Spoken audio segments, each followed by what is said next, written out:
तारीख में कुछ शहर सिर्फ जगहें नहीं होते, वो तो खुद जीती जागती दास्तानें होते हैं जो हमें तहजीबों के उरूज और ज़वाल के किस्से सुनाते हैं। आज हम एक ऐसे ही शहर की बात कर रहे हैं, पेशावर, जो सदियों से तारीख के संगम पर खड़ा है। और यही तो वो दिलचस्प सवाल है जिसका जवाब हम आज खोजेंगे। तो चलें पेशावर की तारीख के दो बिल्कुल मुख्तलिफ अदवार का सफ़र करते हैं ताकि ये समझ सकें कि वक्त कैसे एक शहर की पूरी शनाख्त बदल कर रख देता है।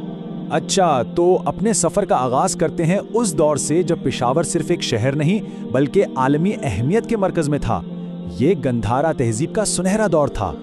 अब इस दौर को समझने के लिए गंधारा को समझना बहुत ज़रूरी है। सोचें, ये सिर्फ एक जगह नहीं थी बल्कि एक ऐसी तहजीब थी जहां मशरिक और मगरिब आपस में मिल रहे थे। ये तिजारत, फ़न और फ़लसफ़े का एक ज़बरदस्त मेल्टिंग पॉट था जिससे एक बिल्कुल नई और मुनफरिद सकाफ़त ने जन्म लिया। और इस अजीम तहजीब का दिल, इसका मरकज़ था पेशावर। उस वक्त इसे पुरुषपुरा यानी मर्दों का शहर कहा जाता था। और ये कोई आम शहर नहीं था बल्कि ताकतवर कुशान सल्तनत का दारुल हुकूमत था, ख़ास तौर पर अजीम शहनशाह कनिष्क के दौर में। और इस शहर की अहमियत का अंदाज़ा यहाँ से लगाइए कि उस ज़माने की दुनिया की बुलंद तरीन इमारतों में से एक कुनिष्क स्तूपा यहीं पर था। ये इल्म का एक ऐसा मीनार था जहाँ पूरे एशिया से लोग खिंचे चले आते थे। और हाँ, वो मशहूर ज़माना गंधारा आर्ट जिसने फ़न की तारीख पर गहरा असर छोड़ा, उसकी जाए पैदाइश भी यही शहर था।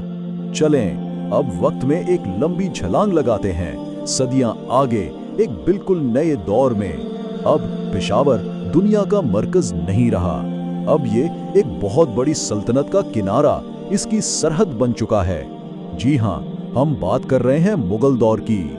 ये अल्फाज मुगल सल्तनत के बानी बाबर के हैं और इनसे पेशावर के बदले हुए किरदार का बिल्कुल साफ पता चलता है। अब शहर की अहमियत उसके फ़लसफ़े या आर्ट में नहीं थी, नहीं, बल्कि उसकी फौजी अहमियत में थी, उसकी स्ट्रैटेजिक लोकेशन में थी। तो मतलब क्या हुआ? मतलब ये कि शहर की पूरी हैसियत ही बदल गई। अब ये वो जगह नहीं थी जहां फैसले होते थे, बल्कि ये दिल्ली या आगरा में बैठे शहंशाहों के हुक्म पर अमल करने वाली एक अहम सरहदी चौकी बन गया था। इसका किरदार अब दिफाई और तिजारती हो चुका था।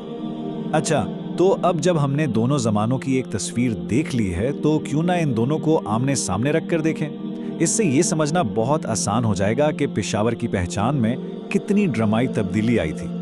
फ़र्क बिल्कुल वाज़ेह है। एक तरफ गंधारा का पेशावर जो कुशान सल्तनत का दिल था, जहां से ताकत की लहरें पूरे खित्ते में फैलती थीं, और दूसरी तरफ मुग़लों का पेशावर जो सल्तनत की सरहद पर खड़ा एक मुहाफ़िज़ था, यानी इक़्तिदार के मरकज़ से ताकत के किनारे तक का सफ़र। और यही तब्दीली हमें इमारतों में भी नजर आती है, और क्या खूब नजर आती है। गंधारा दौर में था आसमान से बातें करता कनिष्क स्तूपा, जो पूरी दुनिया के बुद्ध मत के मानने वालों के लिए एक रूहानी मरकज था। उसके बिल्कुल बरक्स मुगल दौर में बनी मोहब्बत खान मस्जिद अपनी खूबसूरती और शान शौकत के साथ मुगल सल्तनत की इस्लामी पहचान और उनके दबदबे का ऐलान करती थी। दो अलग ज़माने, दो अलग अकीदे और फ़न तामीर के दो बिल्कुल मुख्तलिफ शाकार। सकाफती तौर पर भी ये शहर दो बिल्कुल अलग दुनियाएं लगता है। गंधारा के ज़माने में पेशावर एक बहुत बड़ी यूनिवर्सिटी की तरह था जहां दुनिया भर से आलिम और फ़लसफ़ी आते थे।